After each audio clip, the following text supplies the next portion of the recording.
Rose, let me start with you. What did you think of Benjamin Netanyahu's speech? I think he hit the points he came to hit.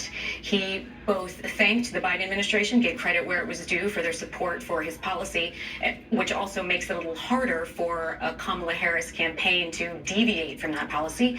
He also set the stage for what he hopes will be a successful meeting with former President Trump this coming Friday by thanking President Trump for the work he did during his administration. He also linked his war in Gaza against several fronts, including the Houthis and Hezbollah, with America's confrontation of Iran, essentially making the point, our war is your war, we are fighting them here, so you do not have to fight them at home. And I think that is a point that resonates on both sides of the aisle. Tom Malinowski, is Israel's war the U.S. war?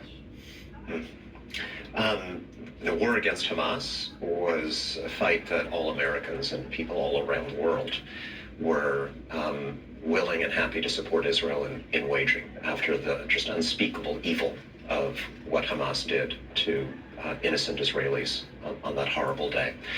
But, we often say that Palestinians never miss an opportunity to miss an opportunity. I think Israel has also missed an opportunity. There was an opportunity to build a truly broad anti-Hamas, anti-terror, anti-Iran coalition, but it would have required Prime Minister Netanyahu to do something he's unwilling to do, and that is to meet his potential allies halfway by presenting at least a pathway to a Palestinian state, to a two-state solution.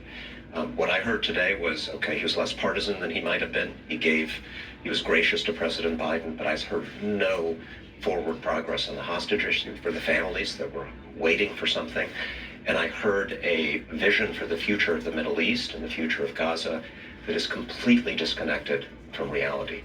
And I couldn't help thinking that as he was speaking, his own defense minister is telling us that Netanyahu is sending Israel into a very dark future. His own security establishment thinks that he's placing his own political interest ahead of the interest of the security of Israel. And I feel like if you are pro-Israel, as I am, how can you provide unconditional support and unconditional applause to a man who, according to his own security officials and most of the Israeli people, is doing so much to hurt Israel's own interests? Kirsten? I don't think it's really up to him. Granted, the Knesset probably cannot dissolve his government while they are out of session, which ends this Sunday. But this war is being extended by the parties on the other side as readily as it is by Israel.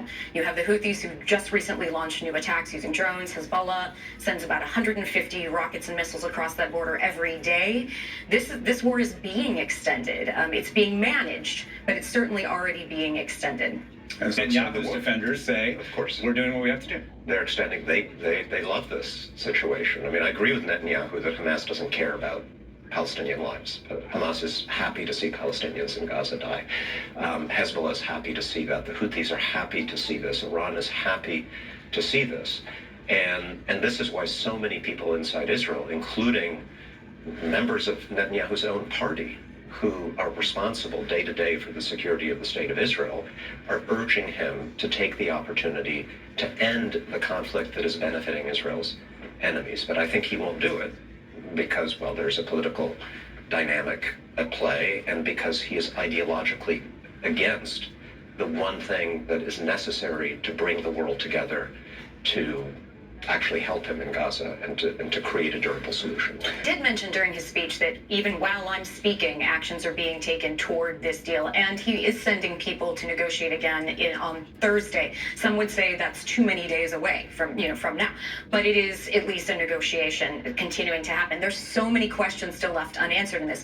Will that full withdrawal include the Philadelphia corridor, for instance, the corridor between Gaza and Egypt? Right, exactly. So there are a lot of real concrete details that are not ironed out yet. Who will oversee the withdrawal? Who will be holding each party accountable during this time period? A lot of these answers still need to be provided by the international community as well as by Israel and Hamas.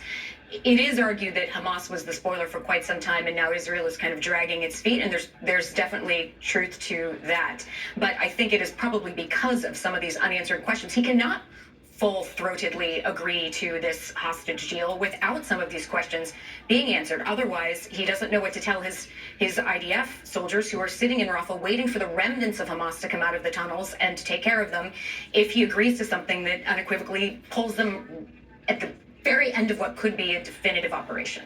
Look at the protesters who were flying the Hamas flag and burning the American flag. Maybe they're flying the Palestinian. Yeah.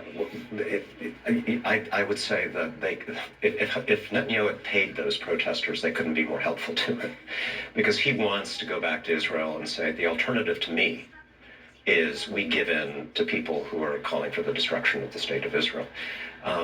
And so then he doesn't have to listen to the 2/3 of the Israeli public that would prefer a hostage deal to continuing the war. He doesn't have to listen to the most pro-Israel American president in history, Joe Biden, who has been trying to help him out of this situation.